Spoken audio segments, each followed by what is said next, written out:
দেখি তুমি আমার সবচেয়ে বড় বিপদ। না, আমি কিছু জানি না। Trust me. আমি সব জানি। বাবার বিজনেসের টাকা কাটিং কইরা বিদেশে সম্পদের পাহাড় বানাইছ।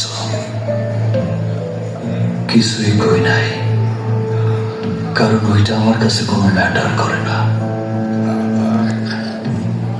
কিন্তু এখন সেই জায়গায় হাত দিছ মামা,